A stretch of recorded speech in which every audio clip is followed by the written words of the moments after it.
Hello. Today I'm going to talk to you about impulse turbines and how to improve their power and efficiency. What is an impulse turbine? Turbines are machines used to generate electricity. There are multiple types of turbines, the primary two being wind and hydroelectric turbines. Today we are focusing on a type of hydroelectric turbine, the impulse turbine.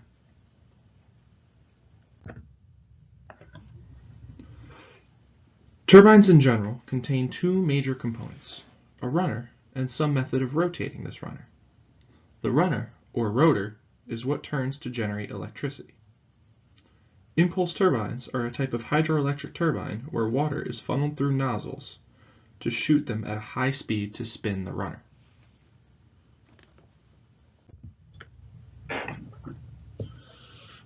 Impulse turbines. Structure. Water is led toward the turbine, typically using gravity through a downhill sloped pipe. This water is funneled through one or more nozzles and propelled through these nozzles to apply its momentum and kinetic energy to the blades. These blades are more like buckets and collect water for impetus to rotate the runner. The momentum, mass times velocity, of the buckets and blades turn the runner and convert its kinetic energy to electricity.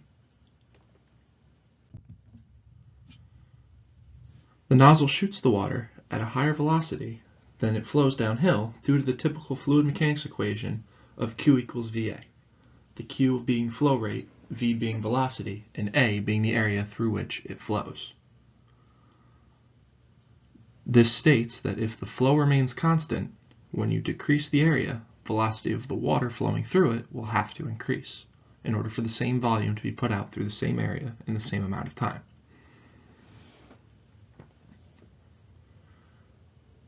As the nozzle decreases in area, the velocity increases, which transfers over to our basic momentum equation, P equals mv, P being momentum, m being mass, and v being velocity.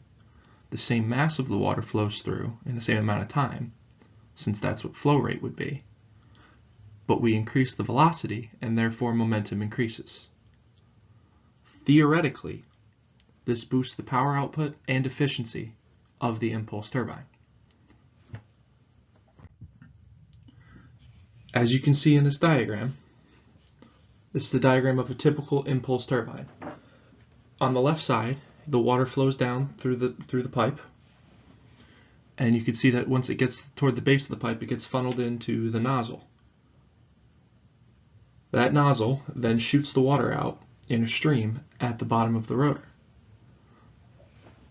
These blades on the bottom of the rotor catch the water and turn so that the rotor assumes a counterclockwise motion in this diagram here. That torque and that rotation around the focal point of the rotor is what generates electricity. All excess water afterwards falls off and is funneled down elsewhere, continues along its way. It's what allows a lot of hydroelectric turbines to be built inside of dams. Considering the flow of dams, they just shoot the water at these turbines and then the water continues along its way.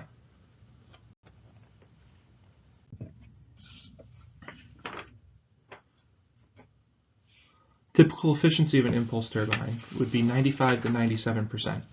There are a couple ways to improve this, a couple simple solutions. One of these involves including more within the turbine. Considering the way that this works, with water and gravity being very reliable things for producing electricity or producing force, increasing power of the turbine would likely lead to an increase in efficiency of this turbine. If one increases the size of the channel, the downhill channel through which water flows, and adds more nozzles, adds one or more nozzles to it, it allows more water to be shot out at the blades, therefore transferring more kinetic energy at a time to the blades and transferring more kinetic energy to the rotor, and therefore generating more electricity. As you can see in this diagram, down to the bottom left of the rotor, there's another nozzle. There's a couple more nozzles where it shows that if you were to shoot these at the rotor, it would be just more water flowing at the rotor, which logically makes sense, as in it would generate more electricity.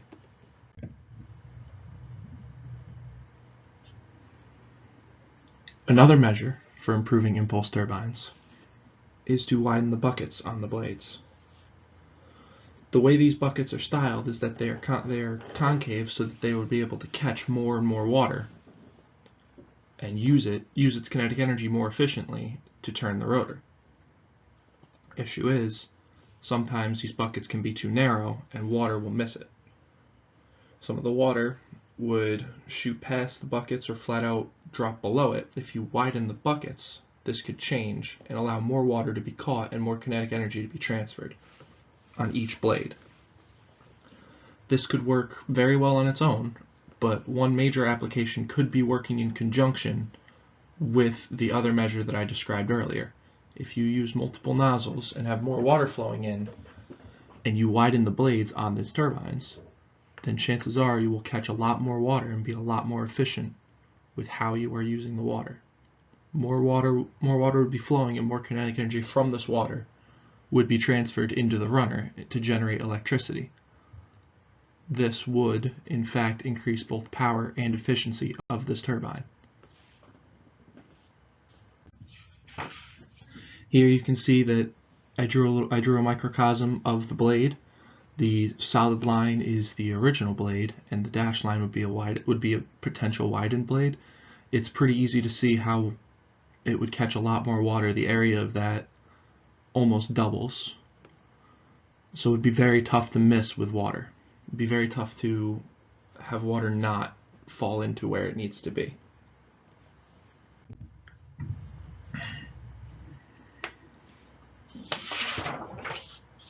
For conclusions, there are many different types of turbines. Impulse turbines are some of the most efficient hydroelectric turbines available. They use gravity's force on water to propel this same water to turn a runner or a rotor to generate electricity. This is a very efficient process, as gravity is a reliable force and water will always flow downhill. And water is very easy to come by, it's easy to block, and we have many installations in our society that deal with processing water and having water flow through them, such as a dam or a reservoir. It allows turbines to be decently efficient and decently common as a method for generating hydroelectric power. Normally, in these impulse turbines in particular, the efficiency is very good. It's near 95–97%. I believe it can be improved through a couple different measures, one of which is adding more nozzles and widening the flow channel, which would allow more water to flow down into this turbine and jet out, or by widening the buckets on these turbine blades, where more water would be able to be caught by the blades and it would be able to spin the rotor more effectively. These measures likely work best in conjunction with each other, where you can shoot more water at a high speed and hit more parts of the same blade. This could possibly both increase the power output and efficiency of this turbine and allow it to be able to produce more electricity for the same amount of water. Most of my work was derived from this specific journal, from the specific website. Gave a lot of great information on impulse turbines and on ways to improve them. I'd like to thank you all for watching. Hope you all have a great day.